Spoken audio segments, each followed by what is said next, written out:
break a record like a DJ. That's 150 bottles in one night.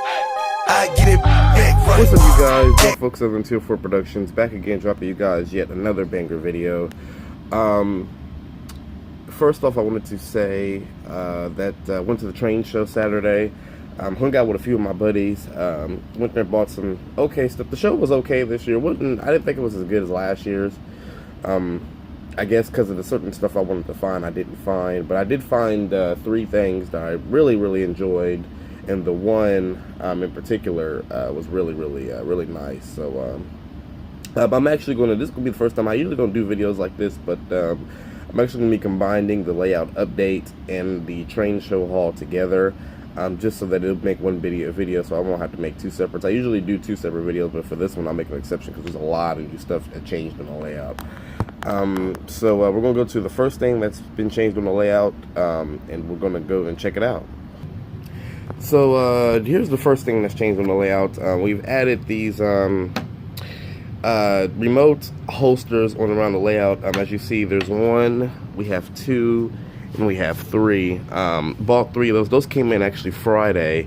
My dad ordered these off of eBay, and I think they were like 20 bucks or something like that. These are really nice, actually. They hold the remotes really nicely. It's just like just a piece of plastic that's been molded out, and then you just drop the remote in there, then it holds in. So yeah, that's a really nice feature. I like these a lot, and so now we have somewhere to put our remotes instead of just sitting them on the layout. So yeah, that's really nice. I like that a lot. The next thing that we have done on the layout, the next thing we had done was we had added in this new grain elevator, the more realistic and proper one. So if you guys remember, I had the co-op building, which was this right here, which is now Cargill, and I had the silo that was shot down. It had the cement chute on this side right here, and it was all gray, and it said Vern Industries, and it said co-op. Well, my buddy traded out with me this silo. I think about 2 weeks ago he traded the silo out with me in the building, and he just gave me 1 complete piece, which is what I've been looking for.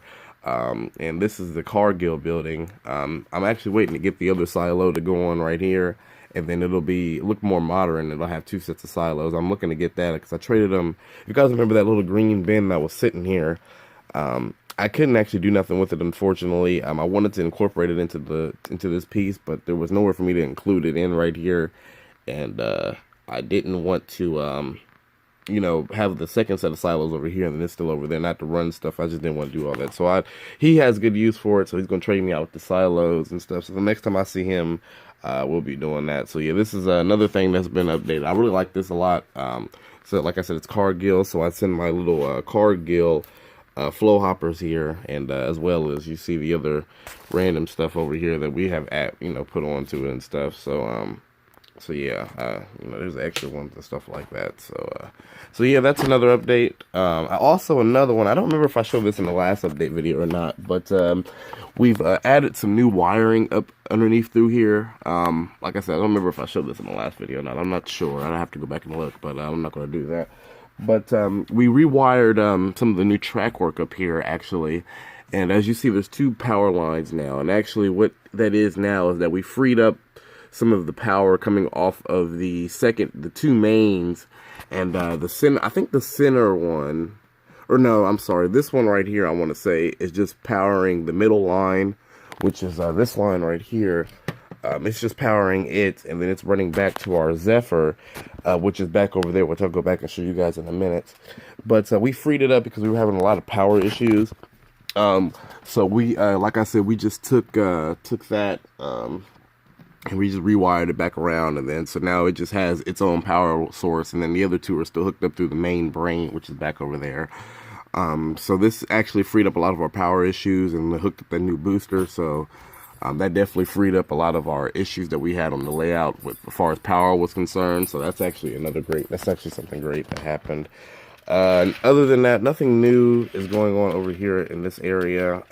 Still have the Delco building, which is over here. Nothing's changed. The coal mine is still a work in progress. We still haven't started working on it yet, but hopefully we'll start working on it here pretty soon. I don't know when, but hopefully it'll be soon for you guys, because I want to get that building up and running.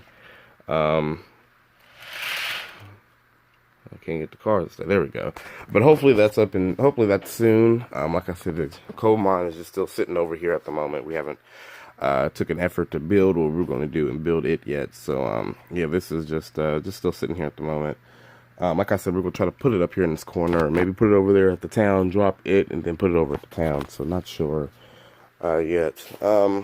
Also, another new thing that I did was I showed this in the last video, but like a few videos ago, buddy sold me this shell tanker, and then I just added the white piece from this Arco building right here just to double layer it. So then I'm going to actually use this as a tank, as a fueling tower as fueling for the locomotives. I'm going to just incorporate it somewhere. I haven't decided where yet. I think maybe it'll stay in this area, and then just these lines will be for fueling. The problem is I use all three of these for yard tracks, and then my locomotives park on this line. So I haven't decided on what I'm going to do about that yet. Maybe I'll put it somewhere else. Maybe you guys could help me. Maybe I could put it somewhere else, you know, and try to have fueling, or maybe I'll have like a separate contractor truck. Because I heard, you know, I talked to some real railroaders that work for these smaller hubs, and they said that since they have smaller yards or smaller hubs, they actually have a self-contractor semi-tanker truck come in and actually fuel up the trucks and take off and leave. So that's what I'm probably going to incorporate on my layout. Of course, I would like to put this in somewhere. I just don't know where. I want to put something in this area. I just don't know what. I don't know what would go good right here. I want this to go here and then run piping, but like I said, I use these for yard, so I really don't know. I'll have to think of where that could go. But that's something that I want to look into doing. Also, we bought a new remote for the layout. I was using this one earlier for the demonstration of this, but we bought a new remote. This came in the mail, I think Thursday. So now we have three.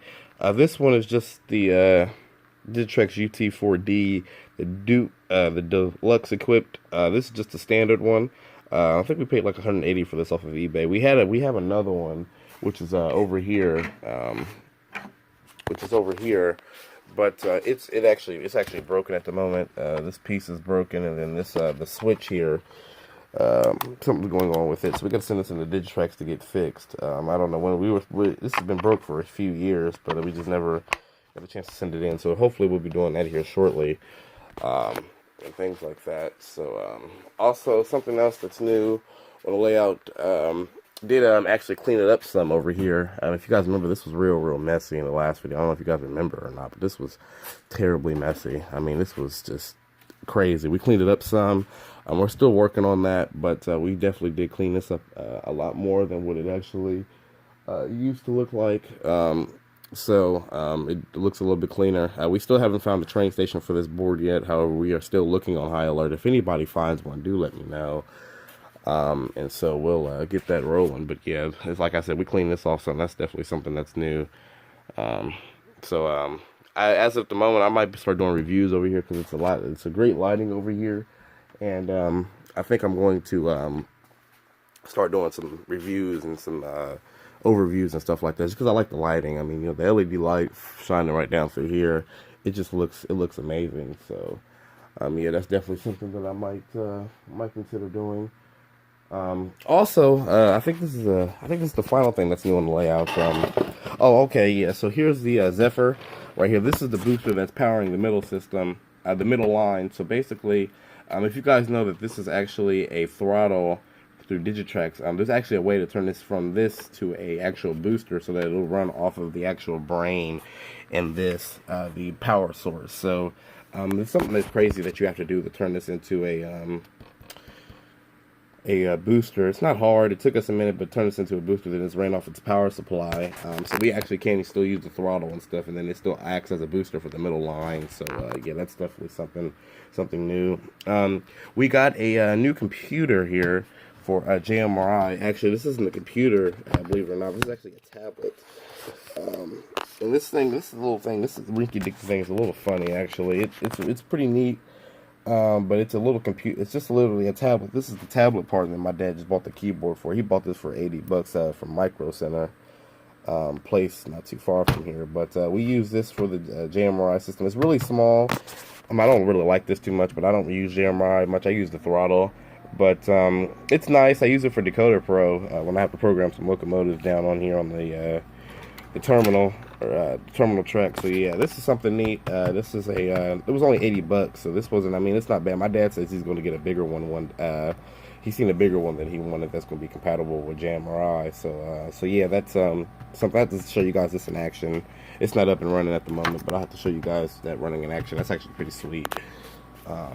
So yeah, but yeah, that's the updates. Now I want to show you guys the stuff I picked up from the train show, and then we'll go from there.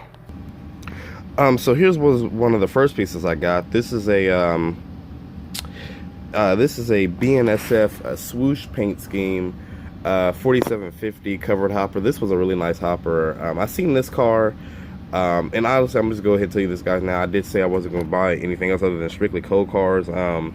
They had cold cars there. The problem was that they didn't have any Top Guns, and the guy that I was supposed to get some Top Guns from actually had to work that Saturday, so he wasn't able to come in.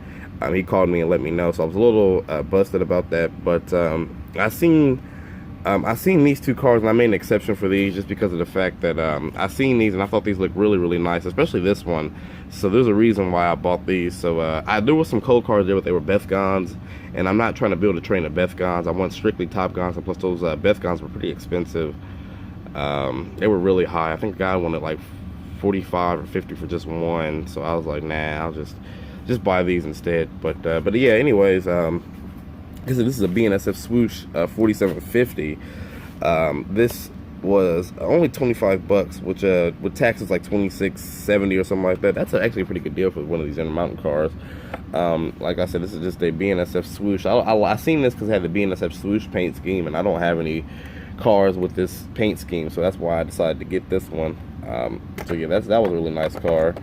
Bought that. I seen this at this little stand. Guy out of Missouri had this car, so I definitely bought that. It was a nice car. This one right here is also a really nice one. This one's one of my favorites.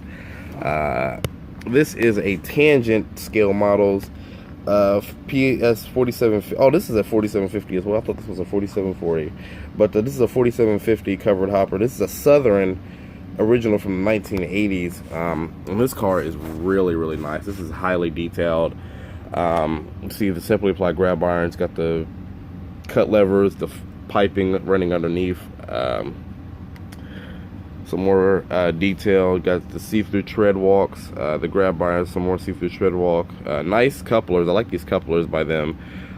These metal KDs are nice, and then you got the MU hoses and stuff. That's a really nice car. Believe it or not, these Tangent cars usually go for like 45 and up. Guy happened to have this one for only $27.99 and without tax. It was only $27, which is a hell of a deal. See, he bought this one out of Smokestack Hobbies. I've been there before. I know the guy really well. He's got a shop down in Lancaster, Ohio. Like I said, definitely go check him out. He has some nice deals and stuff. Actually has a club down there that's taking members at the moment. So if you guys ever in the area, definitely go down there and check them out. But yeah, he only wanted $27 for this car. I seen this car and I said, man, I have to get this car. So I bought this one. And if you guys remember from when I went to the Berea show, I bought this one as well, and I paid $30 for that one. So that was definitely a deal to get that one for only $27. So yeah, really nice. I also bought this decoder here. This is a DH165 IP. Bought this from Coreyville Station. This was $21.60. So which is average for a decoder, but yeah, I bought this one. I was actually gonna get the DH123P, I think P3 or something like that, but I was talking to another guy, some random guy. He was pretty familiar with these decoders, and he told me, he said, buy these right here. He said because these have more functions than just the 8-pin plug-in. He said these have way more functions. I think these go up to I think 6. It says 6 functions. Yeah, and then DC quick plug. It's like this little box thing. It's actually pretty neat. It's not a chip. It's actually like a chip, but it's not a harness than a decoder. This was actually a pretty neat piece here. So yeah, I bought this one for what I'm about to show you guys next. But yeah, I definitely do appreciate him. And I actually like these decoders, so I might actually try to start looking into getting these decoders only. So yeah. And then the final thing I got was the biggest purchase of the whole day. Really nice. This actually, I bought this first, but this is a really, really nice piece. This is a EMD SD40-2 Kato and the BNSF swoosh logo. a 6752. I bought this from Coreyville for only $100, which was a good deal for these SD40-2s. I really like this one. Funny story about this, I actually was going to get rid of my NS SD40-2 Atheron unit to get this one. I actually seen an Intermountain ES44 DC with sound I wanted to get, but then I was like, man, if I do that, I'm gonna walk out broke. So I said, man, I'll just keep that engine and got this one, and then I bought this. So I think altogether it came like to like 11650 or something like that. But this is a nice engine. But this is what the chip was for. I put DCC in this. It's sound ready. So what I'm going to do is I'm going to get sound put in it. I'm going to get probably lock sound put in it, just because I like the more things you can do with lock sound. So I'm going to add that on into this locomotive. And it's also missing the AC units, but I'm going to order one just to put on top of there. It's not a big deal. I've been trying to look for one, so I found one. So I'm going to just order it and then, you know, slap it on there. Then I'm going to do some extra details that I want to do to this locomotive to actually make it look more realistic to the actual prototype. I wanted to do that, and then I wanted to add like some more smaller details, and I want to get this weathered underneath, because it's too glossy underneath. It really is. I want to get it just like some road grime or something like that. But yeah, like I said, this was a nice looking. I seen this, I said, man, have to get one, because I've been wanting another SD40-2, and I want to expand my BNSF fleet a little bit more, so I bought this engine. So it's really nice. And I'm also going to put some LED lighting. I'm going to put those into these ditch lights here, because I have them. I've had them for a while. I just haven't had a chance to use them or anything, so I figured I'd go ahead and put them in on this engine. So so yeah, that should be pretty fun. But yeah, this is a nice locomotive. I use this primarily with my other SD40-2 to do switching around over at the Cargill grain facility. Also have it work the industries a little bit, but I'm gonna start putting it on long runs and put it on unit trains and stuff like that. So yeah, a really nice locomotive. Got some nice detail on it, actually. I'm going to do a review on this, because I try to look on YouTube for some reviews on this engine, and I can't find anybody that has one. So I'm going to have to do one myself, and just kind of show you guys it a little bit in detail. But here's an overview of it right now. It looks really, really nice. An amazing engine. So, and I'm glad I only got this for $100. That's actually a really good deal. So yeah, really, really nice. But yeah, also my dad bought this stuff for the layout. I didn't get this stuff, but this is some stuff that he bought. He bought a little Express Tours Cetra passenger coach bus. My dad drives these coach buses for a living on the side. Drives a semi truck, but does this on the side too. And so he wanted to get a bus to put on the layout. So this is a Cetra. Personally, I don't like these buses a lot. I like the MCIs. The newer ones are nice, and then the Van Hoels are nice as well, and also the Prevost. The Prevost buses are really, really nice. I like the MCIs the most, but the Prevost are the second best. But I don't know how much he bought that for. I think he bought that for like $5 or something like that. It's a nice little bus, a little nice feature to the layouts. And also he also bought this U-Haul box truck right here. I think he got both of them for like 10 or 15 bucks a piece. But yeah, got a nice U-Haul box truck. This is nice as well.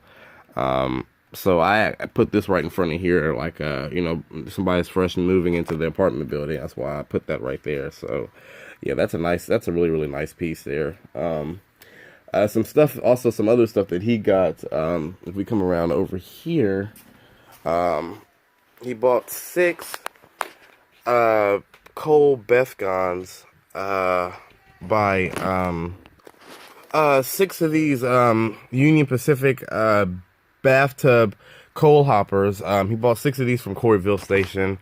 I don't know how much he paid for those, actually. Those are the Atheron RTRs. Those are the newer ones, actually. Those are really nice. I was to find the box. I think the box is in here, actually. Okay, yeah, here it goes. I'll put that down for a second. Here's one box, and here's 2. He paid $71.98 for both of these. Yeah, from Coreyville Station. They were $71.98. He got rid of these Walthers kits and the CSX kits for these 2 right here. To get these 2, these are actually pretty nice. These are the new Atheron RTR ready to run set. So yeah, these are really nice. So yeah, you couldn't beat these. He actually had 3 sets of these, but he only decided to buy 2.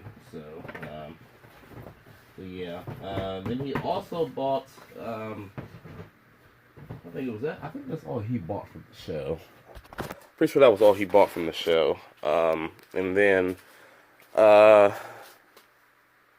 he buy anything else from the show? I don't think we bought anything else from the show. I know my brother got some stuff. I don't know where it is. I think it's mixed in, but he's got some new stuff for his train. Oh yeah, there is another thing that he actually bought. I have to find it around here. Okay, yeah. So my brother got this engine, and I'm gonna tell you, this is I'm actually kind of jealous myself. This is a nice engine.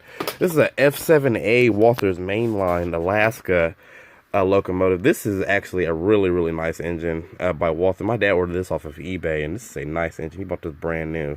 Walther's Mainline. I think it's got ESU lock sound in it, and it's got a Mars light. This is actually pretty detailed for Walther's Mainline. I'm actually a little surprised. But it sounds great, actually. And then he's got the McKinley Explorer